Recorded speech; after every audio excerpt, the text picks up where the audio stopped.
since today you are here with us, can I have a tour of a factory as well? Oh, that'll be great. Yeah. So if you can have basically do a tour of the actual factory. Yes. I also want to know more about the FWD 200B drone. Yeah. And what was the idea behind it? So we'll actually go to your designer and I want to see the models behind it. Yes. So let me begin with my journey with the team. All right, let's go.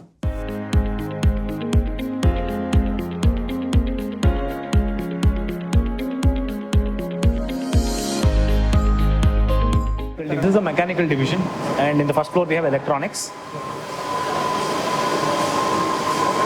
So meet Prajwal. Prajwal is our CTO. Hi. So basically the entire mechanical components, like right from the entire fuselage and the landing gear to everything on a drone or an aircraft is built here. And in the first floor we are building the electronics. So now Prajwal will take you to a tour of the entire factory. Which machine is used for what exactly the component? There are two popular ways of fabricating the mechanical parts. So one is VMC, vertical milling machine. Parts like aluminium or carbon fiber are fabricated here. There are all these holes or the complex shapes that we pre-program in the CNC. So you can see the jigs which are designed to make sure the parts are held properly and all the subtractive method is there so that we are achieving all the complex shapes. So this is the EDM, which is electrical discharge machine. You can see that there is a coolant, again which is a dielectric non-conducting material, which makes sure there is a controlled spark that is generated to take off the material.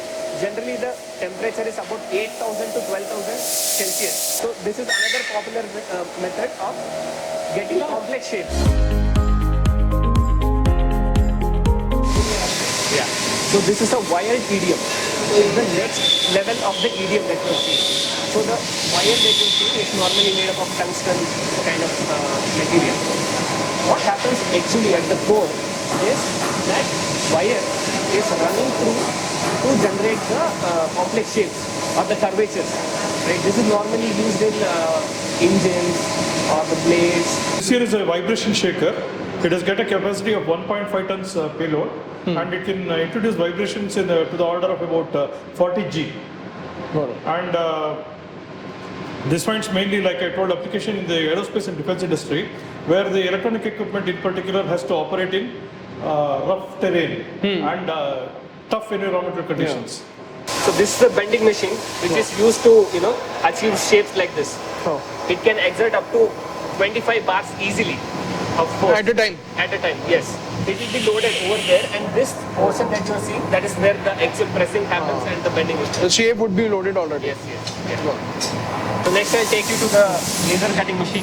Oh, this one? Yeah, it's one of the largest beds that we have. All the programs are loaded here on the shape, and then the routing is done, how the laser should move, which is the most optimum path. Yeah. You can see how the laser is going, which location it has to go. This is the CNC turning machine. This is used to achieve more of circular shapes. And the grooves or the threadings that you are seeing, that is basically done in this machine. It's similar concept like the VMC that you saw. This is a surface grinding machine, which is used mostly to get the final finishing. This is whatever got out of the laser cut machine, keep it here. All the metallic parts for final finishing and the smoothing, it is brought to this particular. This is the electronics division. We manufacture electronics and electronic components here for our drones and unmanned aircraft system. Let's take a look.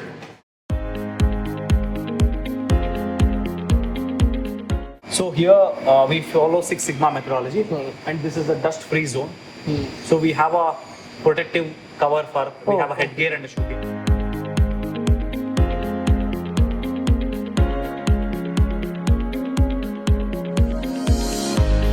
This is another environmental testing area wherein we have this hot and cold chamber test, and again this is a hot chamber. So here we test up to minus 20 degrees to positive 150 degrees. This is again the same hot chamber. We can also do the humidity test in this. So you keep the final drone in this? Yes, it can be either drones or individual components can also be tested. and humidity can also be tested. We do something called ramp test, sudden increase in the temperatures. That test is also done in this. So we have 2 lines here.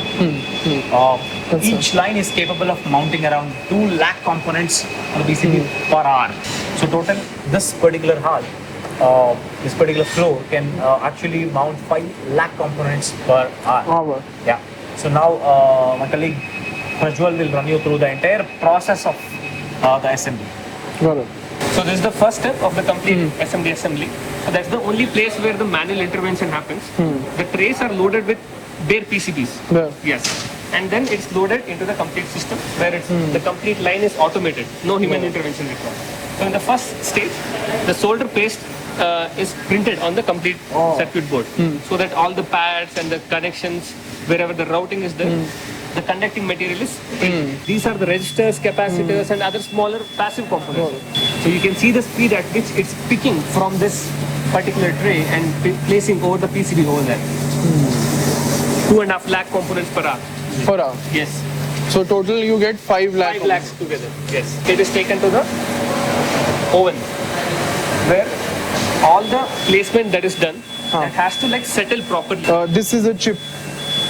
This is a board which The will chip come out. that is loaded and all the resistors, capacitors and all the assembly components. Got it. This is the final stage. The temperature inside goes up to 240 degrees Celsius. So at the end of this stage, you can see the complete loaded PCB. Yeah, with each and every component loaded. Is this like a fresh piece? Yes. Oh. Then it has to pass through all the QC process, Okay. Six Sigma methodology. So it starts with AI-based optical So inspection. now the quality control and the Control quality also starts. starts. Yes. So this is the first step of it. If there is any portion where it has missed out, so that will automatically be shown by the AI. As red or green. Yeah. And then they will, either consider it as pass or fail, and that will be sent to the rework area. Oh, okay. As you can see, the red ones are the points which has to be sent to rework again. So this is where normally most of the QC ends with others. We have an additional system which is a X-ray machine where it's the complete X-ray of the PCB. So we'll be loading this and you'll be able to see the light. Now let's say there is something wrong within the chip level. You will not be able to see the billions of transistors which are inside. So you can see in the chip level if something has gone wrong, it will be able to take the complete X-ray of the millions of transistors which are inside if they have gone wrong during the process. What used to happen in Indian drone industry is जितने भी components होते थे, be it electronic components or the mechanical components, be it the airframe, तो designing नहीं होता था parametric. What used to happen is off-the-shelf जो components होता था, we used to get that off-the-shelf components, assemble it, make a drone, and look for a use case around that. But now what we are trying to do is break the stereotype, do the parametric design, identify a use case for it. This is the problem that army is giving, for example. This is the problem that farmers are facing. What we do is we do a parametric design first. Right from the scratch, we develop sub-component level. For example, the guidance navigation. For example, the flight controller, the electronic speed control. So you have this battery elimination circuit with me that we do here in this factory. You have this power module that we do it here, flight sensor that we do it here, flight controller that we do it here, and there's a power distribution board that we do. The radio is done here. So most of the components that sits inside the drone, we have 85% indigenized. So real make in India. Yes, imagine a scenario where there is a crisis and China stops. It should not be the scenario where we cannot make a drone.